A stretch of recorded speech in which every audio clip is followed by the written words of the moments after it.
Hello, everyone, and welcome all. Thanks to LD Mobile. It is NBL Overtime, continuing in isolation. Plenty to get into. Player opt-in, opt-out, bad haircuts. Hashtag NBL Overtime to get involved. What up, Homicide? What's going on, man? How you doing? I'm good, man. Isolation is no real different to me. I roll out of bed. I come to NBL Overtime. I roll back into bed. Just a typical day in my life. I do need a haircut, though, funnily enough, on Bad Haircut Edition. It's killing me. And obviously, I can't come around right now, but I know that both your wives have been cutting hair in recent times. Have you let your wife cut your hair yet? Is she simply working on the kids? I've not, and I'm borderline getting into the realm of worst haircuts you've ever seen on your screen. So this is starting to get a little loose here. All right. Hashtag NBL Overtime to get involved. Plenty to get into. We might start, though, before we get into NBL. Last Dance continues. Episodes 3 and 4 last night.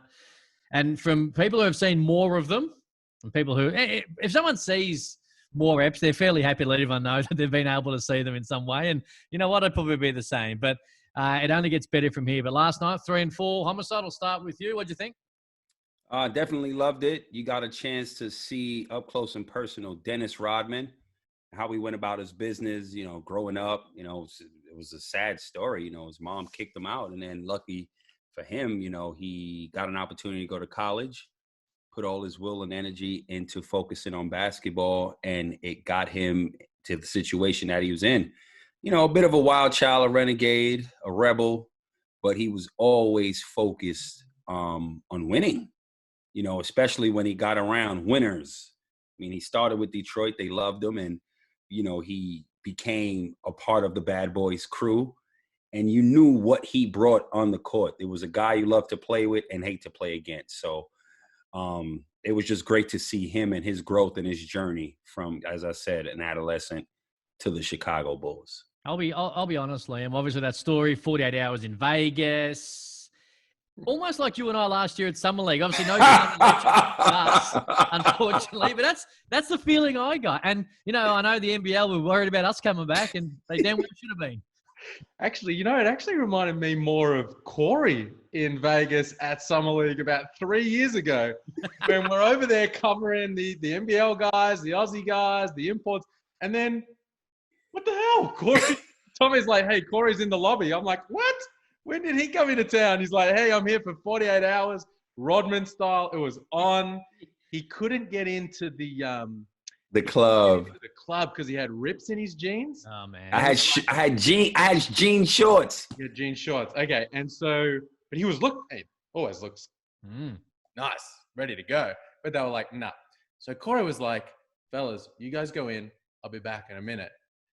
So we go in. Comes back in about 20 minutes or so with these nice brand new. He's just gone out and bought a pair of brand new jeans. He's like, I'm making it here. I'm making it happen. I'm in Vegas. I'm with you fellas.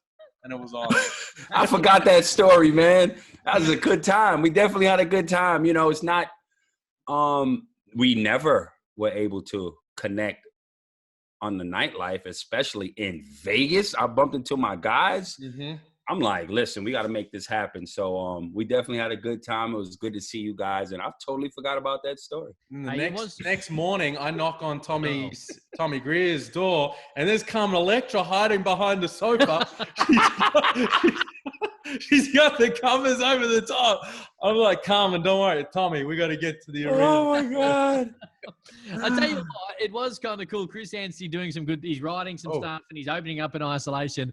It was kind of cool to see 90 seconds into episode 3, the exact story that Chris Anstey's spoken about a fair bit in the last week or so, and always gamble responsibly, but no betting man or woman would have taken a Chris Anstey sighting before a Luke Longley sighting in the Last Dance doco. That's almost how it felt last night. It was kind of cool to see it. I think it's time to see a little bit more Luke Longley. Obviously, they've been setting the scene. We saw him in his Was he wearing moccasins or? No. What were they? Like maybe I actually legitimately think that's why he's been banned from the first. Were they UGG boots in the weight?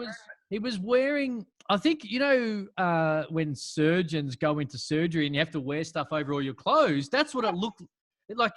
You can wear like these sock things over your shoes, right? which is obviously a medicinal health and safety type of thing. That's what it felt like he was wearing. And it was weird, whatever they were. They've been setting the scene, right, and telling the backstory. I think now once we're going to start getting more into the actual season, and hopefully we do hear more from him because he's an excellent interview. Seriously funny dude. My favorite bits, obviously the Anstey kind of moment that came out of nowhere at the start. Dennis Rodman breaking down how he went about perfecting the craft of rebounding, I thought was really interesting. Just watching him talk about a click this way, click that way. And obviously he's talking about offensive rebound. I feel like there are some guys around the NBL who you hope were watching that, and going, oh man, maybe there are ways I can practice this craft that I haven't necessarily done before. And I also liked Horace Grant's take on the Pistons not shaking hands. He just told it how it was. And fair too. Just on Dennis Rodman, obviously when speaking about the art and the science of it, spinning left, spinning right, there would be a lot of players in the history of basketball who did it with their own players, would know exactly where to go offensively with their own shooters who they were dealing with on a day-to-day basis. But to be able to get it down to an art form with the best shooters or shooters in the league, which remarkably is almost all of them in different parts and different generations. It did give you a bit of an idea that he was a genius. Now, he obviously worked out where his main skill was, and he worked hard at developing a craft and fitting into that team as you spoke about Homicide. And to be able to do what he did for a long period of time amongst different teams and different successes gives a suggestion of how hard he worked. And he drank, he partied, he left mid-season, and yet he was still an integral part of a team that wins 5 championships through Detroit and then going to the Bulls. It's nuts to watch. 100%. He's one of the greatest rebounds to ever do it. He knew talent-wise offensively, that wasn't what he did. He was an agitator and a rebounder, and that's what they needed him to do. He doesn't show up for the Bulls. They don't win those championships like that. He plays an integral part of that Bulls lineup and team. Defensively, agitating players. Offensively, rebounding the hell out of the ball, man, and his energy and effort. You know what I mean? Does New Zealand Breakers win those championships without Mika Vukona? Hell no. Don't happen. So just because this is a good lesson for young talented kids, don't think you can only affect the game by scoring. Craig Sager slipping him a 20 as well was something I didn't see coming. Yeah, and the worm reading it for exactly what it was too, instantly. And shout out to the assistant GM at the Bulls who saw what you're talking about, Corey, when so many others didn't. And I think it was Mike Wilbon talking about the visceral reaction to signing Dennis Rodman. So many people thought this is the worst thing you could possibly do for our team, but that assistant GM had the foresight to see that with the personalities they had in that program with Phil and MJ and Scotty and the like, and the skill set that he brought, as long as they didn't try to put a saddle on that Mustang. That's right. Let the Mustang be a Mustang. And in all due respect, they traded him for Will Perdue, who was going to have little to no real influence on this team having success in the next few years. So that's how they got him in the end. No one else wanted him, the Spurs in particular. All right, let's get to NBL. Hashtag NBL Overtime to get involved. And we discussed at length last week about the changes when it comes to the salary cap and the ongoing situation going forward. Still May 1 is when free agency is slated to open. It looks like it will be pushed back as we get rapidly closer to that date, but you can opt in, you can opt out. As we know, Liam Sandamaria, we'll go to you first. What's the latest when it comes to marquee players and imports opting in or out of the changed contractual agreements? Well, May 4 is the date that we're working towards. So we're less than a week out from that now.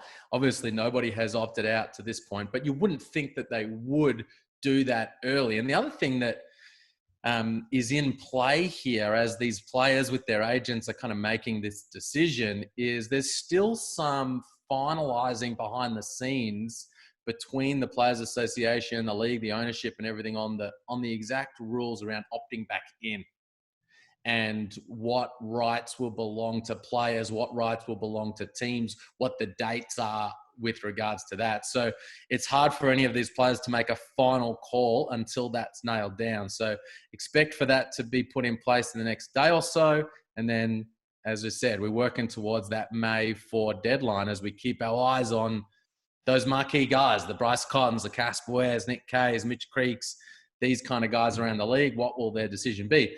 I think the thing that's probably worth flagging is, depending on exactly what they finalize as those opt back in rules, depending on how that plays out, it's likely we're going to see some guys opt out. But when that happens, it's worth keeping in mind that doesn't necessarily mean they're gone. You know, if you're a Cairns Taipan fan and you hear Scott Machado's opted out, but before May 4 or by that May 4 deadline, that doesn't mean he won't be playing for the Taipans in the upcoming season. Hey, just on Machado, because Machado hasn't signed yet, has he? He has? Okay, cool.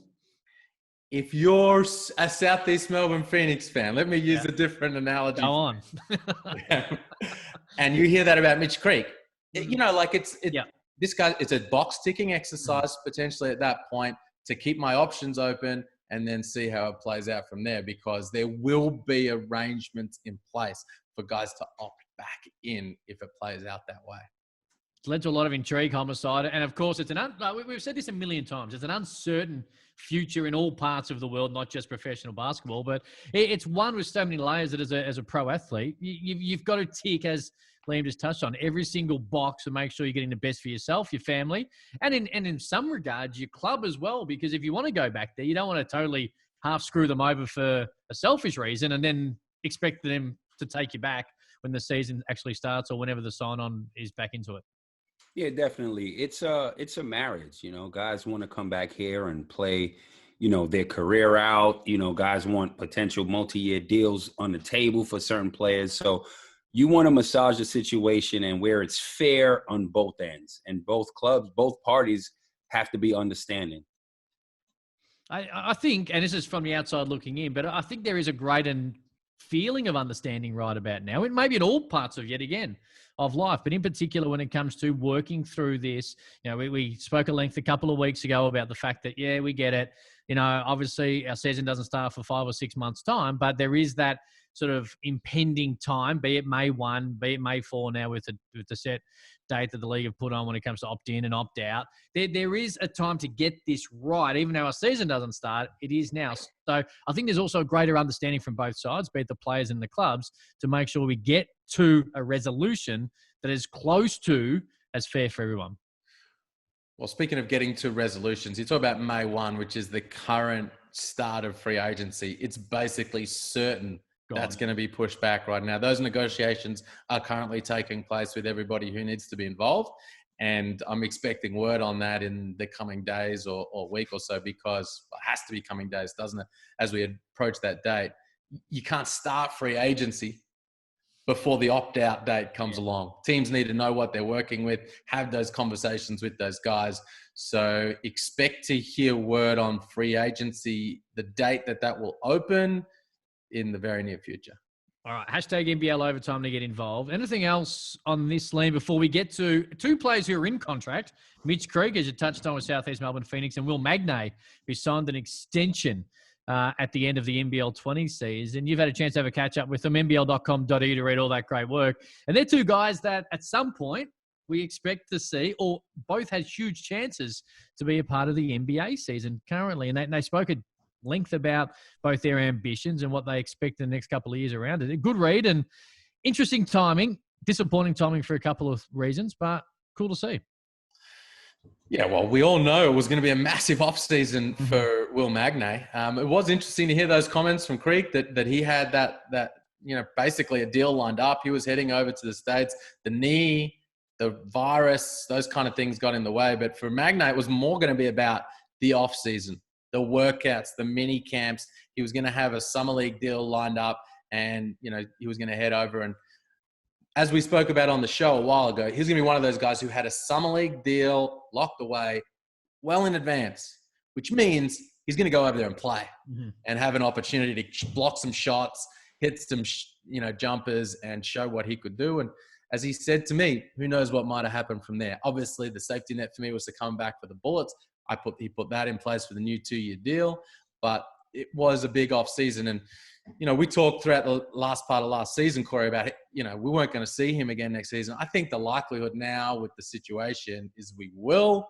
and his timeline is pushed back. And I think the big question is, what does that do for him and his career? We often talk about the window of opportunity, timing when it comes to making an NBA roster. And will we look back and say that would have been the year for Magnay? Or will we look back and say, geez, actually worked out pretty well for him, an extra year of development, and he could go over there and, be a much more complete player? Here's what I believe. Does he have in that contract an NBA clause? Of course. Will Magnay is going to the NBA this year. This is what I actually believe. All he needs is a team to say, look, guess what? We want you. Well, that's all I need. That's it. You know what I mean? So I feel I think that's going to happen. I honestly feel that way. And if it doesn't, do you understand the kind of year he's going to have this year coming up? I'm calling it right now. Defensive player of the year, which is easy. That's an easy call. I'm going to go out and say he's going to be the MVP of the league. Oh. Come on, man. See, this is what happens. Let me ask you something. Now, hang on, before you go any further. Get out there and get some fresh air. Go for a walk. Hey, you spoke it into existence. You early on, you were talking NBA two-way, and you've got him. He's done a little bit of the hard work as well, but you've been there from day dot. But come on, man. I'm with Liam. Defensive player of the year, I'm not going to argue, but most valuable player. All I'm going to say is this. Let's get him into an all-NBL first or second team first. Day. What are we doing here? First day I saw the guy play. I said to you guys, that was both of your reaction when you said he was playing against an NBL 1 team. Can we please admit that? No, we've admitted that you spoke it up. NBL 1 All-Star team. Hold on. You guys said, come on, man. Want to break this story down? That's what happened on air, right? In the first half of that game, I told you he was a most improved player candidate, and you said, Cam, write that down. Big call from Liam. No, I wrote it down. True. Yes. I said that kid will be in the NBA. I said, right now he could be in summer league, 2-way contract. You guys was like, come on, man. Look, my point is this. Defensively, we know what he's going to do. Mm-hmm. He's only going to get it better offensively. Mm-hmm. This was the biggest, like anybody that would be in his position that performed last season like he did, the biggest confidence booster ever. Offensively, next season, he's going to continue to get better. He's going to come back hungrier, thirstier, and the way he's going to look at it, he's like, listen, if I don't go this year to the league this season, this offseason, I know for sure next year I'm going. Let me really kill this league. He's going to be that much more comfortable on the court and confident. I'm telling you. Let's think about this, right? I couldn't agree with you any more, except for the MVP statement. I'm going with MVP of the year. I'm telling you.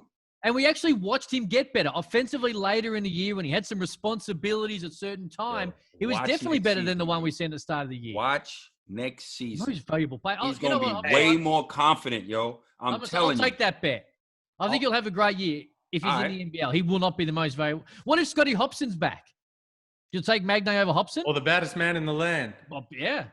Man, listen. Come on, man. Listen. I understand, but I'm just saying. Open the window and get some fresh air. What's going on right now? We know for sure if he don't go to the NBA, he will be here. We don't know for sure about Hobson. We don't know for sure about the baddest man in the land. You know what I'm saying? So when you take these things out, when you take these into consideration, guess what? He could be the MVP of the league. Well, if Bogut come back, he gonna give Bogut the business. He's not a factor for my man 2-way Magnay. Come on, man. You saw what he did to him already. If he come back, come on, man. I'm telling you, MVP. He did. He in that article too. You know what? I'm telling you guys. I'll take whatever bet you want, Homicide. Whatever bet you want. And you know when you go back and you rewrite history and say, you guys laughed at me? This one you won't need to rewrite. I'm telling you. Laughing. And you know what? All right. A record. I want to write this down for both Liam and myself. Okay. We're disrespecting Will Magnay when we laugh at you because I think he will have an outstanding NBL season and will play NBA at some point, or at least have a huge opportunity to do. I just don't think he'll be the MVP of Y'all NBL. better start 21. writing these. We got to start taking these dates down because I got to Yeah. make sure. Hey, I'm before we 26. close the Will Magnay book here with our I'm jotting it discussion, down. I want to stare down the camera Mhm. towards Andre Lamanis, Sam McKinnon, and CJ Bruton. When I spoke to Will Magnay the other day, he said he was working on his handles in his driveway and his three-point shot on a backyard rim. He said, it's not great, but it's better than nothing. Can we get this man a key for some wee hours of the morning work at Nissan Arena or in some kind of high school gym where there's an actual court and some hardwood and a bucket and a net? Get him a shooting machine. How about that? Get this man working out on a court. Are we certain that the three-point line was accurate when it comes to being measured? He might be working on 18-footers and think that's just a three-point line that's been sort of drawn in the dirt. And how big would his confidence be if Hobson ain't here, if Cotton? Then you really like, I've really got a shot at winning this. Corey's actually right. All right, let's move on. Let's talk a little bit. And the free agency conversation is kind of hard, opt-in, opt-out.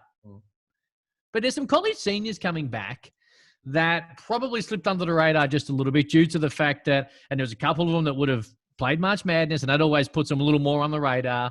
Opportunities now with the uncertainty around so many international leagues, and Australia have done a pretty good job of flattening the curve. Still a long way to go, but we'd probably be a bit more optimistic we'll be able to get some play on the court at some point in the next 6 or 7 months compared to other countries. So we've got an opportunity now to see some college seniors come back, play some good basketball in our own backyard, Kiwi as well, which of course is kind of exciting considering one of these guys that Liam's going to talk about. But college seniors, I'll let you go first, Liam, because I know you've brought up a little bit in the past about some of these guys. I think you're alluding to my man, Yanni Wetzel. Yanni Wetzel, there it is.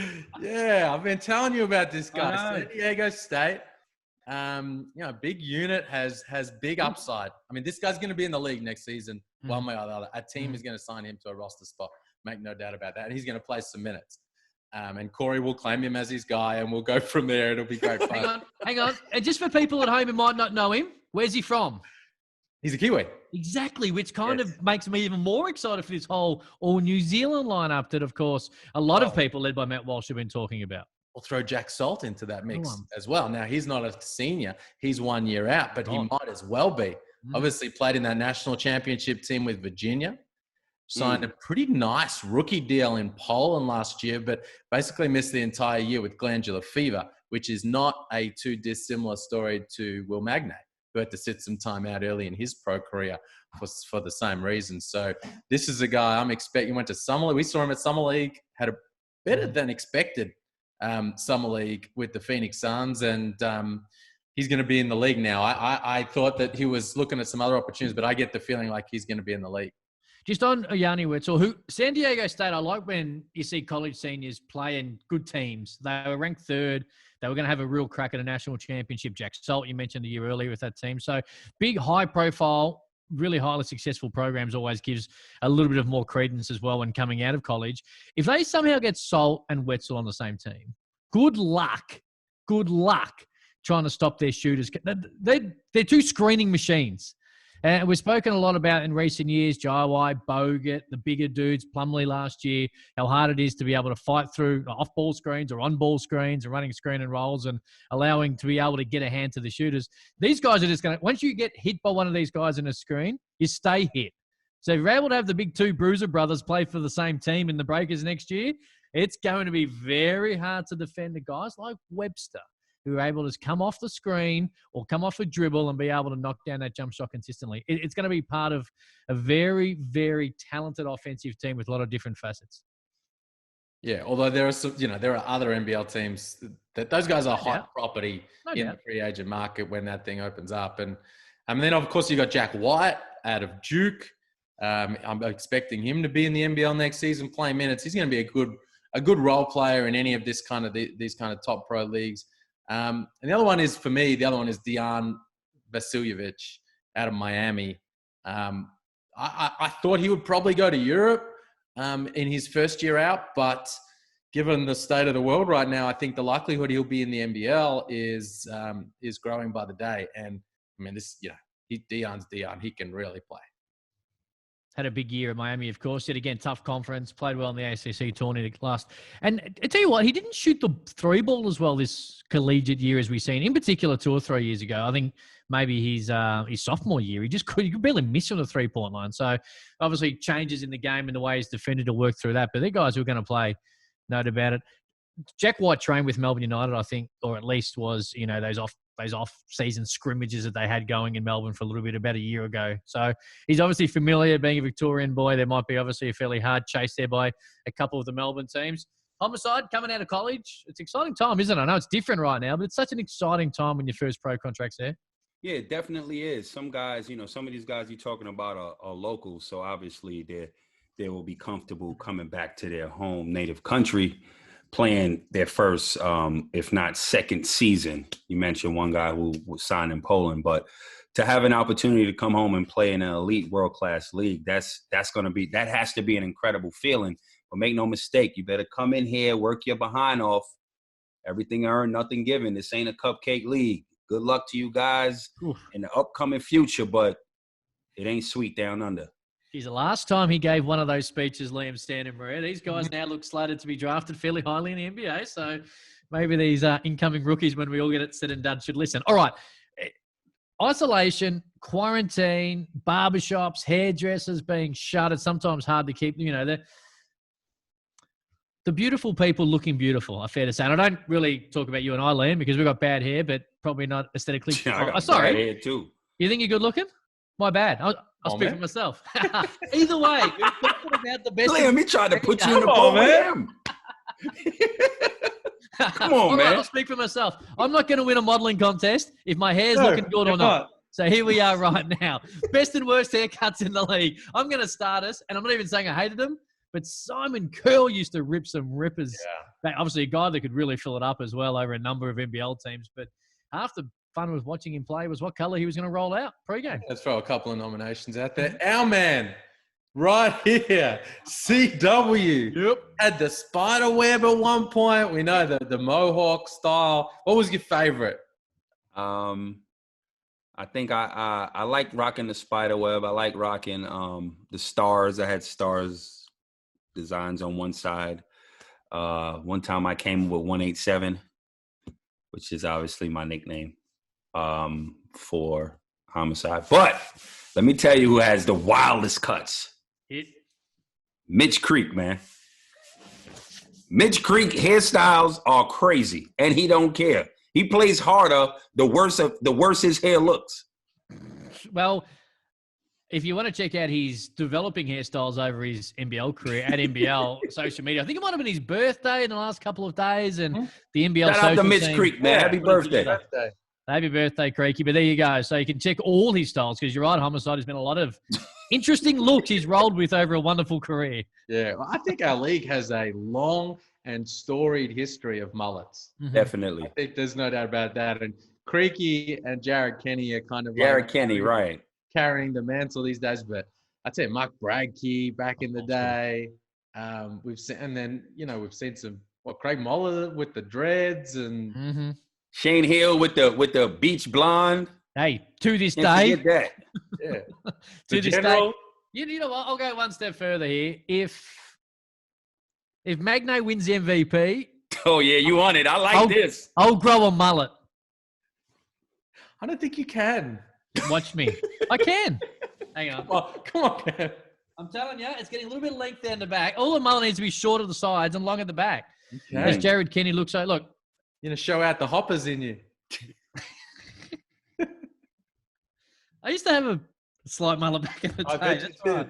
I'm not going to bleach it again, but I'll go lengthy if it doesn't work that way. Hey, let us know, hashtag NBL Overtime, at NBL on socials, best and worst haircuts in the history of the NBL. Now, a man who does not have a bad haircut but has a wonderful game and is now newly married is Mitch McCarron, who got married over the weekend. I hope congratulations. Saying his new wife's name is Abby. I hope I'm right. If not, Mrs. McCarron. That works. Mrs. McCarron. And they got married in Zoom, which is going to be obviously probably the norm around these times at the moment. yeah, it was kind of cool to see. Everyone, I say a lot of NBL community, a lot of teammates, ex-teammates, and even opponents zoom on in and watch a beautiful moment. Yeah. Shout out to those guys because, everybody's lives been thrown upside down right now. A lot of weddings postponed. So, hey, we wanted to get married now, but we'll wait till Rona's over and done with and we can kind of get back to normal life. But these guys have said, nah, man, it's time for us to be married. We want to be husband and wife. Let's make this happen. Let's embrace the current way of life. I think Anthony Drimmick kind of did something not too similar recently where it was like limited numbers. Jack McVay was the witness. Can't separate them. Yeah. Shout out to Drimmick. So good stuff. Congratulations and just getting on with things. Let me tell you something. If you are a man right now and you are thinking about getting married during this pandemic, you do it. Let me tell you why. You're going to save a whole lot of money. Ain't no catering, no guests. You got to worry about flying people in. Just save the money. Just keep getting it done. This is a fact. You hear me? Keep it going, especially if you're paying for it. Get it done on Zoom, however you got to get it done. Straight like that. Wedding celebrant Corey Homicide Williams will proceed. That might be my new side hustle, the celebrant. Hey, that's Damian Martin's corner. Yes. Get off his corner.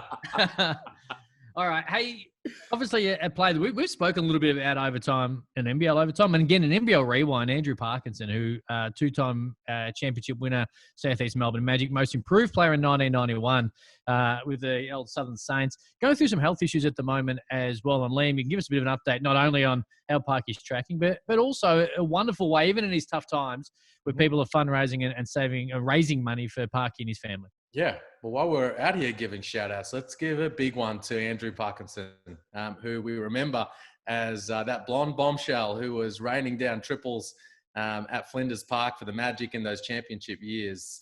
In September last year, he was diagnosed with a rare and aggressive form of cancer in his bladder. And, his past 8 months have been rough. Now, he underwent surgery.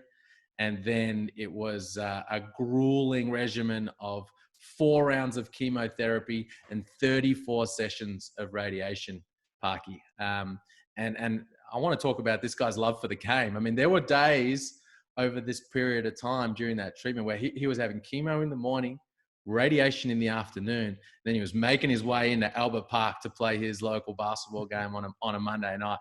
Just did not want to hang up the kicks and put the ball down, continue to play the game. And that kind of mindset of, being positive, fighting through has really held him in good stead. And he has recently finished his treatment. So this is some footage here of Parky at his oncology clinic in January, ringing the bell after his 34th session of radiation to signal that his treatment was finally over.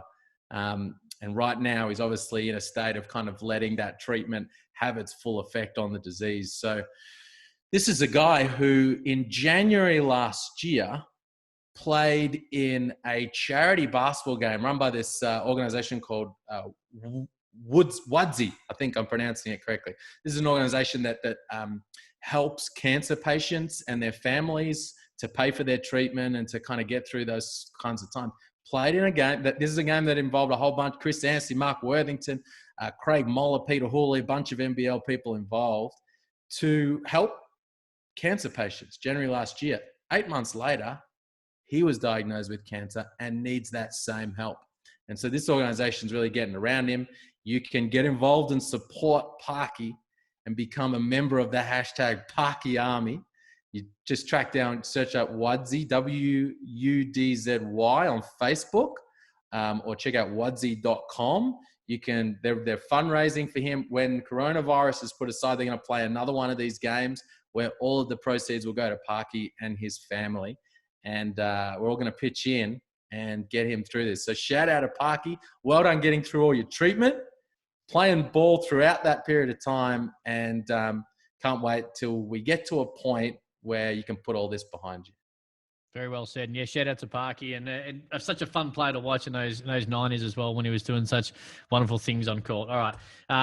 Huge amount to get into over the next week or so. Chris Golding and Adam Gibson tomorrow, and Gibbo going to have a chat to him at NBL on the podcast. Check all that out. NBL Rewind, and Adelaide fans, I'd probably leave it because this week Liam and I are going to sit down with Damon Lowry and go back and watch that wonderful Game 3 in 2001, which ultimately led to a Illawarra Championship a series later. But the foul shots, when it was all said and done, some of the most unbelievable foul shots of all time. So NBL Rewind on Thursday with Damon Lowry, who I'm figuring is going to be as excited as Homicide, our man, was last Thursday when we sat down to have a look at that wonderful elimination game against the Wildcats. So, those 3 free throws were crazy. Oh, my God.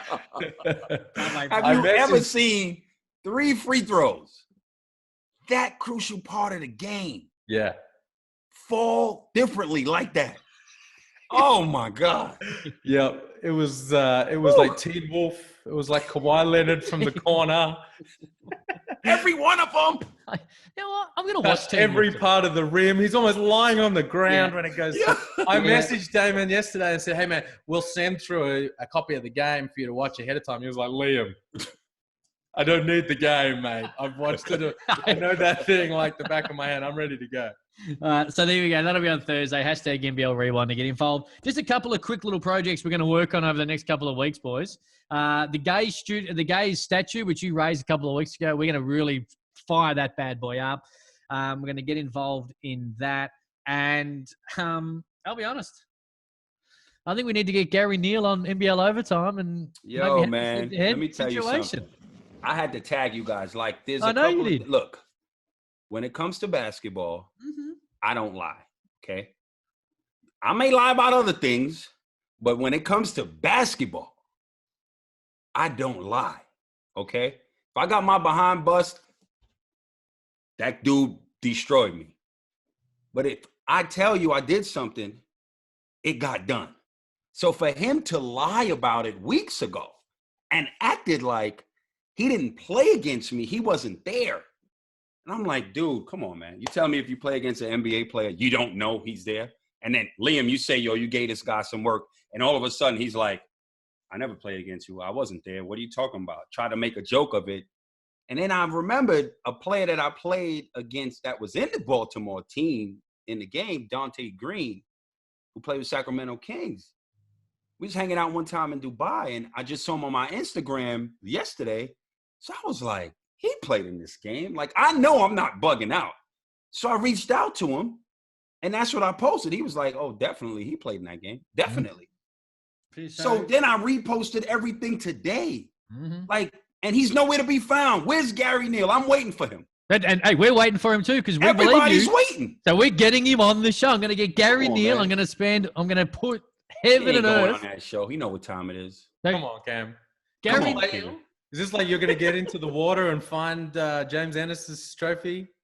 You know what? When I raised on NBL Overtime, I was going to do that. Homicide just absolutely crapped on that idea, so he pushed it down. And now isolation and quarantine has stopped me from scuba diving, the first time ever. But I may one day get under it. But no. So I got 2 projects. Thank you.